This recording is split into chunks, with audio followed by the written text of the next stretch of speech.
Hey guys, welcome to government jobs Gyan YouTube channel. Guys, आज की इस वीडियो में हम बात करेंगे Indian Overseas Bank specialist officer के new recruitment notification online form apply process के बारे में। जी हाँ दोस्तों, इंडियन ओवरसीज बैंक आईओबी ने यहाँ पर स्पेशलिस्ट ऑफिसर के 127 खाली पदों को भरने के लिए नोटिफिकेशन रिलीज कर दिया है। कैसे आप इस भर्ती में पार्टिसिपेट करने के लिए अपने फॉर्म अप्लाई कर सकते हो बिना कोई मिस्टेक किए हुए, इसकी पूरी जानकारी हम आपको स्टेप बाय स्टेप रजिस्ट्रेशन से लेकर प्रिंट तक इस वीडियो में देंगे। बस आपको इस वीडियो को स्किप के बिना शुरू से लेकर एंड तक देखना है। उसके बाद वीडियो पसंद आए तो इसे लाइक और शेयर कर दें। चैनल पर नए हो तो इसे सब्सक्राइब कर लें। साथ ही साथ आपको फॉर्म अप्लाई करते हुए जो जो भी प्रॉब्लम फेस हो रही है उन सभी का हल आपको इस वीडियो में मिल जाएगा। तो बिना कोई वक्त गंवाए चलिए शुरू करते हैं। आपको इस वीडियो के डिस्क्रिप्शन बॉक्स में हमारी वेबसाइट IND-सरकारी-नौकरी.in के इस पेज का लिंक मिल जाएगा। यहाँ पर आपको इस भर्ती के रिगार्डिंग सभी डिटेल्स प्रोवाइड कर दी गई है। इंडियन ओवरसीज बैंक ने स्पेशलिस्ट ऑफिसर के 127 खाली पदों को भरने के लिए नोटिफिकेशन रिलीज कर दिया है। आप 12 सितंबर 2025 से 3 अक्टूबर 2025 तक अपने फॉर्म अप्लाई कर सकते हो। ग्रेजुएट डिग्री धारक candidate BTech, ME, MTech, CA या फिर अन्य graduate degree holder candidate apply कर सकते हैं। 18 से 35 साल आपकी आयु सीमा रखी गई है। जनरल OBC EWS के लिए 1000 रुपये फीस है। SC ST PH के लिए 175 रुपये यहाँ पर एप्लीकेशन फीस रखी गई है, जो कि आप ऑनलाइन मोड से जमा करा सकते हो। सिलेक्शन आपका ऑनलाइन एग्जाम और इंटरव्यू के आधार पर होगा।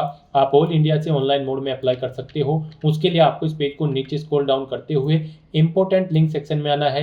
ऑफिशियल नोटिफिकेशन PDF लिंक पर क्लिक करके इस भर्ती के नोटिफिकेशन को ओपन कर लेना है और इसमें से आपको पूरी डिटेल रीड कर लेनी है। यहाँ पर आपको सभी डिटेल्स प्रोवाइड कर दी गई है, जैसे कि इंडियन ओवरसीज बैंक ने स्पेशलिस्ट ऑफिसर के 127 खाली पदों को भरने के लिए नोटिफिकेशन रिलीज कर दिया है। कैसे आप अप्लाई कर सकते हो, कब से कब तक अप्लाई कर सकते हो, क्या आपका एलिजिबिलिटी क्राइटेरिया होना चाहिए, किस पोस्ट पर किस कैटेगरी में कितनी वैकेंसीज है, पूरी जानकारी आपको इस नोटिफिकेशन में दे दी गई है। आप सभी डिटेल्स यहाँ से रीड करें, उसके बाद अपने फॉर्म अप्लाई कर लें। फॉर्म अप्लाई करने के लिए भी आपको हमारी वेबसाइट के इसी पेज पर ही अप्लाई ऑनलाइन का लिंक दिया गया है। जैसे ही आप इस लिंक पर क्लिक करेंगे, आपके सामने यहाँ पर इंडियन ओवरसीज बैंक का ये पोर्टल ओपन होगा। यहाँ पर अगर आपने पहले से रजिस्ट्रेशन कर रखा है तो आपको अपना रजिस्ट्रेशन नंबर एंटर करना है, अपना पासवर्ड आपको एंटर करना है और यहाँ पर आपको ये कैप्चा कोड इस बॉक्स में एंटर करना है और फिर सबमिट के इस ऑप्शन पर क्लिक करते हुए अपने डैशबोर्ड में लॉगिन करके अपना फॉर्म अप्लाई कर लेना है। और अगर आप इस भर्ती के लिए फर्स्ट टाइम अप्लाई करने जा रहे हो तो सबसे पहले यहाँ पर आपको अपना रजिस्ट्रेशन करना होगा। उसके लिए आपको click here for new registration की टैब दी गई है, आप इस पर क्लिक करें और अपनी डिटेल्स प्रोवाइड करते हुए अपना रजिस्ट्रेशन कर लें। यहाँ पर आपको अपनी बेसिक इन्फॉर्मेशन देते हुए अपना रजिस्ट्रेशन कंप्लीट कर लेना है। सबसे पहले यहाँ पर आपको अपना फर्स्ट नेम एंटर करना है, उसे एक बार फिर से एंटर करके आपको कंफर्म कर लेना है। फिर अगर आपका मिडिल नेम लास्ट नेम है तो आप एंटर करके उन्हें कंफर्म कर ले, नहीं है तो मिडिल नेम लास्ट नेम के कॉलम्स आप खाली छोड़ सकते हैं। फिर यहाँ पर आप जो नाम प्रोवाइड कराएंगे उसके अकॉर्डिंग आपको आपका कंप्लीट नेम शो कर दिया जाएगा। उसके बाद यहाँ पर आपको अपना मोबाइल नंबर एंटर करना है, उसे एक बार फिर से एंटर करके कंफर्म कर लेना है। कोई अल्टरनेट मोबाइल नंबर है तो वो आप एंटर कर दें, नहीं है तो इस कॉलम को भी आप खाली छोड़ सकते हैं। फिर यहाँ पर आपको अपनी ईमेल आईडी के शुरू के कैरेक्टर एंटर करने हैं और उसके बाद यहाँ पर आपको इस कॉलम में से अपनी ईमेल आईडी का डोमेन सेलेक्ट कर लेना है जिस पर आपकी ईमेल आईडी है, जैसे कि Gmail, हॉटमेल या फिर live.com, आप जिस पर भी आपकी आईडी है वो डोमेन आप सेलेक्ट करें। उसके बाद यहाँ पर आपको अपना कंप्लीट ईमेल आईडी टाइप करना है। फिर आपको ये कैप्चा कोड इस बॉक्स में एंटर करना है और उसके बाद सेव एंड नेक्स्ट के इस ऑप्शन पर क्लिक कर देना है। इस तरह से यहाँ पर आपका रजिस्ट्रेशन सक्सेसफुली कंप्लीट हो चुका है। आपको टॉप पर ही एक रजिस्ट्रेशन नंबर और पासवर्ड प्रोवाइड कर दिया गया है। वही रजिस्ट्रेशन नंबर और पासवर्ड आपके रजिस्टर्ड मोबाइल नंबर और ईमेल आईडी पर भी सबमिट कर दी गई है। आपको इसे केयरफुली नोट डाउन करके रख लेना है फ्यूचर यूज के लिए। और गाइस, यहाँ पर अब आपको अपना पासपोर्ट साइज फोटो अपलोड करना है, अपना लाइव फोटो आपको कैप्चर करना है और अपने सिग्नेचर आपको यहाँ पर अपलोड करने हैं। इनके लिए आपको गाइडलाइन दी गई है। यहाँ पर आप guideline for scanning the photograph and signature, आप इस लिंक पर क्लिक करें, आपके सामने PDF ओपन होगी। इसमें यहाँ पर आपको गाइडलाइंस प्रोवाइड कर दी गई है कि किस डॉक्यूमेंट को आपको कितने साइज में और कैसे अपलोड करना है। आपको इसे रीड करना है और उसके बाद अपने डॉक्यूमेंट यहाँ पर आपको अपलोड कर देने हैं। यहाँ पर आपका जो फोटो होगा उसकी डायमेंशन 4.5 सेंटीमीटर इंटू 3.5 सेंटीमीटर होनी चाहिए और उसका साइज 20 KB से 50 KB के बीच में होना चाहिए। JPG या फिर JPG फॉर्मेट में यहाँ पर पर आपको अपना passport size colour photo upload करना है। उसके बाद आपको अपना जो फोटो कैप्चर करना है उसे कैप्चर करते समय आपको कुछ चीज़ों का ध्यान रखना है, जैसे कि जब आप अपना फोटो कैप्चर करेंगे तो उस स्थान पर प्रॉपर वे में लाइट होनी चाहिए जब आप अपना फोटो कैप्चर कर रहे होंगे उस स्थान पर, और सिंपल प्लेन बैकग्राउंड आपका होना चाहिए और आपको सीधा कैमरे की तरफ फॉरवर्ड वे में देखना है। और फोटो कैप्चर करते समय यहाँ पर आपको अपने चेहरे पर कोई मास्क नहीं लगाना है, कानों में ईयरफोन्स वगैरह नहीं लगाने हैं, चेहरे पर कोई चश्मा वगैरह नहीं पहनना है। इन चीज़ों को ध्यान में रखते हुए आपको अपना लाइव फोटो कैप्चर करना है। फिर यहाँ पर आपको अपने सिग्नेचर अपलोड करने हैं। सिग्नेचर की डायमेंशन आपकी 140x60 पिक्सल होनी चाहिए। 10 KB से 20 KB के बीच में आपके सिग्नेचर होने चाहिए। कैपिटल लेटर्स में आपके सिग्नेचर नहीं होने चाहिए। व्हाइट पेपर पर ब्लैंक इंक पेन से आपको अपने सिग्नेचर करने हैं। तो इन गाइडलाइंस को ध्यान में रखते हुए आपको अपने डॉक्यूमेंट यहाँ पर ये अपलोड करने हैं। इन्हें अपलोड करने के लिए आपको चूज फाइल के ऑप्शन पर क्लिक करना है, फाइल को सिलेक्ट कर लेना है और अपना पासपोर्ट साइज कलर फोटो यहाँ पर आपको अपलोड कर देना है।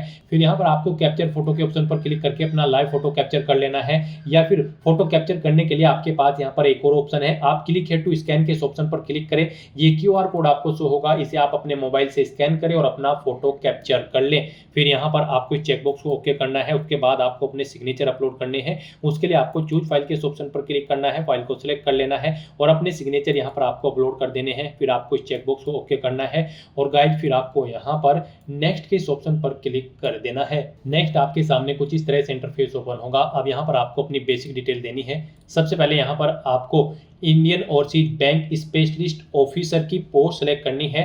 आप जिस पोस्ट के लिए यहाँ पर अप्लाई करना चाहते हैं स्पेशलिस्ट ऑफिसर की, आप यहाँ पर ऑप्शन सेलेक्ट करें। उसके बाद आप अपनी कैटेगरी सेलेक्ट करें। फिर यहाँ पर आपसे पूछा गया कि क्या आप person with benchmark disability candidate हैं और आपकी डिसेबिलिटी 40% से अबव है, अगर है तो आप यस करें। डिसेबिलिटी का टाइप सेलेक्ट करें। फिर यहाँ पर आप अपनी सब टाइप ऑफ डिसेबिलिटी सेलेक्ट करें। इस तरह से आपको अपनी डिसेबिलिटी की डिटेल यहाँ पर देनी होगी। नहीं है अगर आप बेंचमार्क डिसेबिलिटी कैंडिडेट तो आप नो ऑप्शन सेलेक्ट कर लें, आगे की फिर डिटेल्स आपको प्रोवाइड नहीं करानी होगी। फिर यहाँ पर आपसे पूछा गया कि क्या आप person with specified disability covered करते हैं under the definition section 2S के, अगर करते हैं तो यस करें और फिर उसकी डिटेल दें। नहीं करते हैं तो आप नो ऑप्शन सेलेक्ट करें। फिर यहाँ पर आपसे पूछा गया है कि क्या आप 1984 के दंगों के प्रभावित हैं, अगर हैं तो यस करें, नहीं तो नो ऑप्शन सेलेक्ट करें। फिर आपसे पूछा गया कि क्या आप एक सर्विसमैन या फिर कमीशन ऑफिसर हैं, अगर हैं तो यस करेंगे और फिर उसकी डिटेल देंगे। नहीं है तो नो ऑप्शन आप सेलेक्ट कर लेंगे। फिर यहाँ पर आपसे पूछा गया है आप किस रिलीजन से बिलोंग करते हैं, आप अपना रिलीजन सेलेक्ट करें। माइनॉरिटी कम्युनिटी के अंतर्गत आते हैं तो यस करें, नहीं तो नो ऑप्शन सेलेक्ट करें। अपनी नेशनलिटी सेलेक्ट करें। फिर अपने एग्जाम सेंटर यहाँ पर आप सेलेक्ट कर लें। उसके बाद गाइड यहाँ पर आपको अपनी पर्सनल डिटेल देनी है। यहाँ पर आप अपनी डेट ऑफ बर्थ सेलेक्ट करें। उसके बाद अपना जेंडर सेलेक्ट करें। फिर यहाँ पर आपसे पूछा गया है कि क्या आपके जुड़वा भाई बहन हैं, अगर हैं तो यस करें, उनका जेंडर सेलेक्ट करें और उनका नाम यहाँ पर दें। नहीं है तो आप नो ऑप्शन सेलेक्ट कर लें। अपना मैरिटल स्टेटस सेलेक्ट करें, आप मैरिड हो, अनमैरिड हो, विडो हो या फिर डाइवोर्स। उसके बाद यहाँ पर आपको अपने फादर का नाम एंटर करना है, अपनी मदर का नाम एंटर करना है और उसके बाद फिर यहाँ पर आपको अपना कोरोस्पोंडेंस एड्रेस एंटर करना है। यहाँ पर आप अपना कोरोस्पोंडेंस एड्रेस एंटर करें।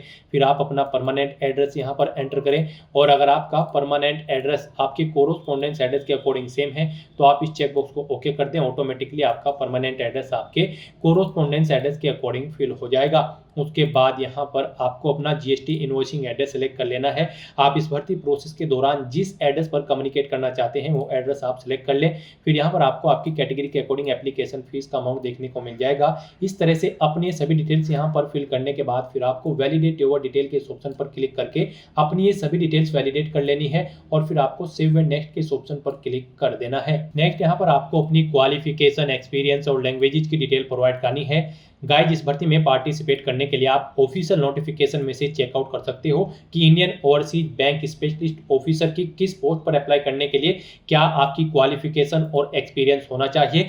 जैसे कि यहाँ पर अगर आप मैनेजर ऑडिट के लिए अप्लाई कर रहे हैं तो आपको 2 से 3 साल का एक्सपीरियंस होना चाहिए और यहाँ पर गाइज आपके पास MCA, MSc कंप्यूटर साइंस या फिर BTech की डिग्री होनी चाहिए इंफॉर्मेशन टेक्नोलॉजी में या फिर कंप्यूटर साइंस या फिर इलेक्ट्रॉनिक्स में। यहाँ से आप चेकआउट कर सकते हो कि किस पोस्ट पोस्ट पर अप्लाई करने के लिए क्या आपका एलिजिबिलिटी क्राइटेरिया होना चाहिए। यहाँ पर आपको ऑफिशियल नोटिफिकेशन में सभी पोस्ट का एक्सपीरियंस और उसकी रिक्वायर्ड एलिजिबिलिटी क्राइटेरिया प्रोवाइड कर दी गई है। जैसे कि अगर आप मैनेजर सिविल के लिए अप्लाई कर रहे हैं तो यहाँ पर आपके पास बीटेक की डिग्री होनी चाहिए सिविल इंजीनियरिंग में, और आपको 3 साल का एक्सपीरियंस होना चाहिए कंस्ट्रक्शन में या फिर maintenance of multi storeyed commercial में। तो यहाँ से आप चेकआउट कर सकते हो ऑफिशियल नोटिफिकेशन में से कि आप किस पोस्ट पर अप्लाई करने के लिए आपका क्या एलिजिबिलिटी क्राइटेरिया होना चाहिए। यहाँ पर आपको ऑफिशियल नोटिफिकेशन में सभी डिटेल्स प्रोवाइड कर दी गई है। तो यहाँ पर आने के बाद अब आपको अपनी क्वालिफिकेशन की डिटेल प्रोवाइड करनी है। सबसे पहले यहाँ पर आपको अपनी पोस्ट सेलेक्ट करनी है। ग्रेजुएशन आपने किस में की है, आप पास आउट बीटेक या फिर एमई एमटेक, आप अपने अकॉर्डिंग यहाँ पर अपनी क्वालिफिकेशन सेलेक्ट करें। उसके बाद यहाँ पर आपको पासिंग डेट सेलेक्ट करनी है, कितने % मार्क्स आपने ऑब्टेन किए हैं वो आपको एंटर करने हैं। आपकी फर्स्ट क्लास आई है, सेकंड है या फिर पास आउट है, आप अपने अकॉर्डिंग ऑप्शन सेलेक्ट करें। उसके बाद अगर आपने पोस्ट ग्रेजुएशन कर रखी है तो वो यहाँ पर आप सिलेक्ट करें किस में आपने पोस्ट ग्रेजुएशन की है, कब पास आउट की है, कितने % मार्क्स है, क्या आपकी डिवीजन है फर्स्ट सेकंड या फिर आप पास आउट है। आप यहाँ पर अपनी पोस्ट ग्रेजुएशन की डिटेल भी दे सकते हैं। उसके बाद कोई प्रोफेशनल क्वालिफिकेशन या सर्टिफिकेट या फिर कोई अन्य क्वालिफिकेशन अगर आपने कर रखी है तो उसकी डिटेल भी सेम आप ऐसे ही यहाँ पर प्रोवाइड करा सकते हैं। फिर यहाँ पर आप जिस भी पोस्ट के लिए अप्लाई कर रहे हैं उसके अकॉर्डिंग यहाँ पर आपसे पूछा जाएगा कि क्या आपको यहाँ पर इन डिसिप्लिन्स में इतने साल का एक्सपीरियंस है। तो अगर आपको एक्सपीरियंस है तो आप यस करेंगे, नहीं है तो आप नो ऑप्शन सेलेक्ट करेंगे। इनमें से आपको चेकआउट कर लेना है। जिस भी पोस्ट के लिए आप अप्लाई कर रहे हैं उसके अकॉर्डिंग आपको एक्सपीरियंस होना रिक्वायर्ड है। तो यहाँ पर आप अपने अकॉर्डिंग अपना एक्सपीरियंस सेलेक्ट करें। उसके बाद यहाँ पर आप एक्सपीरियंस की डिटेल प्रोवाइड कराएं, और जिस पोस्ट पर अप्लाई करने के लिए एक्सपीरियंस रिक्वायर्ड नहीं है तो फिर यहाँ पर आपको अपने एक्सपीरियंस को देने की जरूरत नहीं होगी, और जिसके लिए एक्सपीरियंस देना है उसके लिए आपको कुछ इस तरह से अपना एक्सपीरियंस देना होगा। सबसे पहले यहाँ पर आपको अपना नाम देना होगा, फिर आपको अपनी डेजिग्नेशन देनी होगी, जिस पोस्ट पर आप कार्यरत थे, फिर कब से कब तक आप कार्यरत थे वो डेट यहाँ पर आप सिलेक्ट कर लें। नेचर ऑफ ड्यूटी दें, जॉब छोड़ चुके हैं तो इसे छोड़ने का कारण दें। इन डेट्स के अकॉर्डिंग यहाँ पर आपके एक्सपीरियंस का टाइम पीरियड कैलकुलेट करके आपको शो कर दिया जाएगा। एक से ज्यादा जगह वर्किंग एक्सपीरियंस है तो आप ऐड मोर के इस ऑप्शन पर क्लिक करें। सेम ऐसी ही एक और रो यहाँ पर ऐड होगी और उसमें आप अपने एक्सपीरियंस की डिटेल प्रोवाइड करा दें। इस तरह से यहाँ पर आपको अपने एक्सपीरियंस की डिटेल प्रोवाइड कर देनी है। फिर यहाँ पर आपको अपनी लैंग्वेजेस की डिटेल प्रोवाइड करनी है। गाइड यहाँ पर आपको कम से कम हिंदी लैंग्वेज आनी जरूरी है, उसे आपको रीड राइट और स्पीक आना जरूरी है। उसके बाद आप जो भी लैंग्वेज जानते हैं इंग्लिश उर्दू, आप उनकी डिटेल यहाँ पर प्रोवाइड करा सकते हैं। नहीं जानते हैं तो इन कॉलम को आप खाली छोड़ सकते हैं। इस तरह से अपनी क्वालिफिकेशन, एक्सपीरियंस और लैंग्वेज की डिटेल प्रोवाइड करने के बाद फिर आपको वैलिडेट योर डिटेल के इस ऑप्शन पर क्लिक करके अपनी सभी डिटेल्स वैलिडेट कर लेनी है, और उसके बाद फिर आपको यहाँ पर सेव एंड नेक्स्ट के इस ऑप्शन पर क्लिक कर देना है। फिर यहाँ पर आपने पीछे अब तक जो डिटेल प्रोवाइड कराई है उसका पूरा प्रीव्यू आपको शो कर दिया गया है। आपको सभी डिटेल्स यहाँ पर केयरफुली चेकआउट करनी है। पेज को नीचे स्क्रॉल डाउन करना है, डिक्लेरेशन सेक्शन में आना है, आई एग्री के इस चेकबॉक्स को ओके करना है, और उसके बाद गाइड फिर आपको कंप्लीट रजिस्ट्रेशन के स्टेप पर क्लिक कर देना है। नेक्स्ट यहाँ पर आपको अपने डॉक्यूमेंट अपलोड करने हैं। यहाँ पर आपको अपना लेफ्ट थंब इंप्रेशन और hand written declaration document upload करना है। इनके लिए भी आपको गाइडलाइन दी गई है। आप गाइडलाइन फॉर डॉक्यूमेंट अपलोड के लिंक पर क्लिक करें। आपके सामने यही गाइडलाइन की पीडीएफ ओपन होगी, यहाँ से आप चेकआउट कर सकते हो। आपका जो लेफ्ट थंब इंप्रेशन है उसकी डायमेंशन यहाँ पर 240 × 240 पिक्सल होनी चाहिए। 20 KB से 50 KB आपकी फाइल का साइज होना चाहिए। जेपीजी या फिर जेपीईजी फॉर्मेट में होनी चाहिए। और जो आपका हैंड रिटन डिक्लेरेशन डॉक्यूमेंट है उसकी डायमेंशन 800 × 400 पिक्सल होनी चाहिए, और यहाँ पर 50 KB से 100 KB के बीच में उस फाइल का साइज होना चाहिए। जेपीजी या फिर जेपीजी फॉर्मेट में आपकी ये फाइल होनी चाहिए। तो यहाँ पर आपको अपने डॉक्यूमेंट्स को अपलोड करने के लिए चूज फाइल के ऑप्शन पर क्लिक करना है, फाइल को सिलेक्ट कर लेना है और फिर यहाँ पर उन्हें आपको अपलोड कर देना है। उसके बाद आपको ये कैप्चा कोड इस बॉक्स में एंटर करना है और फिर गाइज आपको सेव एंड नेक्स्ट के इस ऑप्शन पर क्लिक कर देना है। नेक्स्ट आपके सामने कुछ इस तरह से इंटरफेस ओपन होगा। अब यहाँ पर आप एप्लीकेशन प्रिंट के इस लिंक पर क्लिक करके अपने एप्लीकेशन फॉर्म का एक हार्ड कॉपी प्रिंट आउट ले सकते हो। और यहाँ पर गाइज अब आपको आपकी कैटेगरी के अकॉर्डिंग एप्लीकेशन फीस का अमाउंट शो कर दिया गया है। अगर आप जनरल, ओबीसी या फिर ईडब्ल्यूएस कैंडिडेट हैं तो आपको 1000 रुपये फीस के रूप में जमा कराने होंगे, और अगर आप SC ST PH कैंडिडेट हो तो आपको मात्र 175 रुपये फीस के रूप में जमा कराने होंगे। तो यहाँ पर अब आपको अपना फीस पेमेंट करना है। यहाँ पर अब आप इस इस कैप्चा कोड को इस बॉक्स में एंटर करें और उसके बाद आप सबमिट के इस ऑप्शन पर क्लिक कर दें। फिर यहाँ पर आपको फीस पेमेंट के इस इंटरफेस पर डायरेक्ट कर दिया जाएगा। यहाँ पर आप debit card, credit card, net banking, wallet, cash card, QR या फिर यूपीआई के माध्यम से अपना फीस पेमेंट कर सकते हो। यूपीआई यहाँ पर आपके लिए बेस्ट और इजी ऑप्शन रहेगा। आप यूपीआई के इस ऑप्शन पर क्लिक करें, मेक पेमेंट के ऑप्शन पर क्लिक करें, प्रोसीड विद पेमेंट के ऑप्शन पर क्लिक करें। यूपीआई से भी फीस पेमेंट करते हुए आपको दो ऑप्शन देखने को मिलेंगे। यहाँ पर आप अपनी यूपीआई आईडी के थ्रू अपना फीस पेमेंट कर सकते हैं। आप अपनी यूपीआई आईडी यहाँ पर एंटर करें, मेक पेमेंट के ऑप्शन पर क्लिक करें और अपना फीस पेमेंट कर दें। या फिर गाइस आप क्लिक हेयर टू स्कैन के इस ऑप्शन पर क्लिक करें, ये क्यूआर कोड आपको शो होगा, आप इसे अपने यूपीआई से स्कैन करें और अपना फीस पेमेंट कर दें। सक्सेसफुली फीस पेमेंट करते ही यहाँ पर आपका एप्लीकेशन फॉर्म सबमिट हो जाएगा। उसके बाद आपको अपने एप्लीकेशन फॉर्म का एक हार्ड कॉपी प्रिंट आउट ले लेना है फ्यूचर यूज के लिए, फ्यूचर रेफरेंस के लिए। तो दोस्तों ऐसे आप Indian Overseas Bank specialist officer की इस भर्ती के लिए अपने फॉर्म अप्लाई कर सकते हो बिना कोई मिस्टेक किए हुए। आज की इस वीडियो में बस इतना ही। आई होप ये वीडियो आपको पसंद आई होगी। अगर पसंद आई हो तो इसे लाइक और शेयर करें, चैनल पर नए हो तो इसे सब्सक्राइब कर लें। Thanks for watching.